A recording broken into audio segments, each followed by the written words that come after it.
A while ago, I told you about this really excellent motion being put forward in the Alberta legislature by Wildrose MLA Prasad Panda.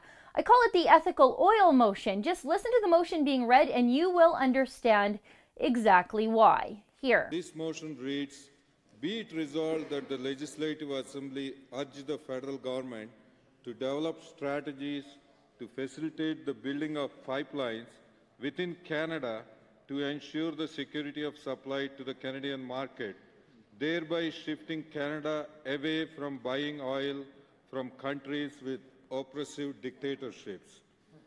Our province produces the best oil and gas in the world, Mr. Speaker, and Albertans are tired of the hypocrisy of accepting millions of barrels of foreign dictator oil from overseas while putting up barriers for ethically produced Alberta oil. Agreed. Total no-brainer motion for sane people, right? Support Alberta oil, support Canadian pipelines, support Alberta jobs when we need them the most, and of course, condemn bloody dictator conflict oil from places where human rights and environmental standards aren't even on the radar.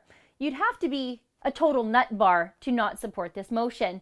You'd have to hate your country and have zero empathy for the 100,000 or so people in the energy sector in Alberta who've experienced some form of joblessness since Notley's crazy policies met the world downturn in oil and gas and gave it a big old-fashioned bro hug. No one would ever want to publicly oppose this motion. It's not just stupid, it's a little bit evil and political suicide. What's that?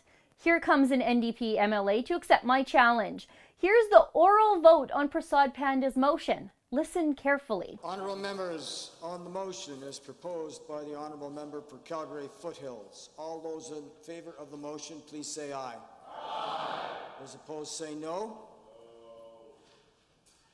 Motion is carried. Yeah, that's an NDP MLA voting against Canadian jobs. His name is Chris Nielsen. He's the NDP MLA for Edmonton Decor. He was a shipper-receiver at an ice cream factory before accidentally being elected into government.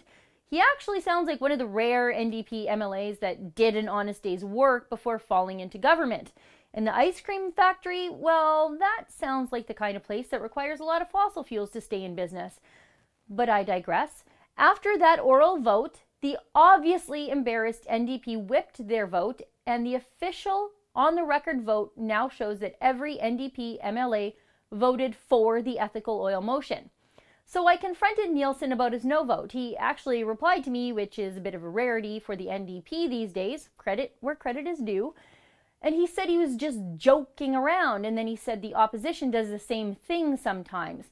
Except the opposition doesn't goof around on votes. That's just a diversion. It's passing the buck.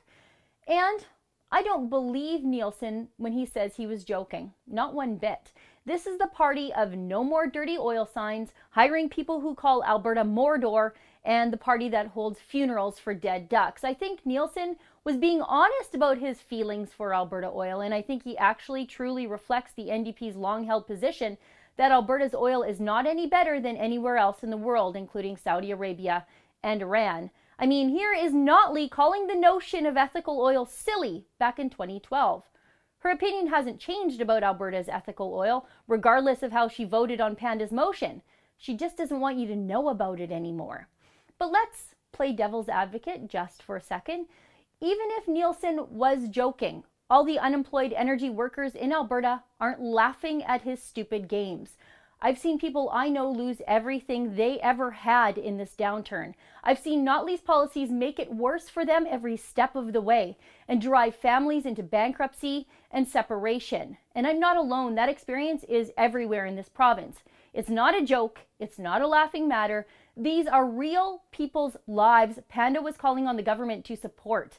And the Alberta taxpayer, those same people losing everything, pay Nielsen $130,000 per year to take it seriously. So take your damn job seriously or step down. And you know what else? So far, the mainstream media didn't even bother to notice that lone no vote against Alberta jobs and Canadian oil and gas. In 2019, we aren't just fighting against the NDP to get rid of people like Nielsen and send him packing back to the ice cream factory. We will be fighting their campaign team that lives in the mainstream media, who avoid telling all these stories. For the Rebel.media, I'm Sheila Gunn-Reid. 2 years under our belt with the NDP, and we have 2 more to go, and we're going to be fighting the NDP and the media every step of the way. To never miss a story, be sure to subscribe to our new Rebel Canada YouTube page.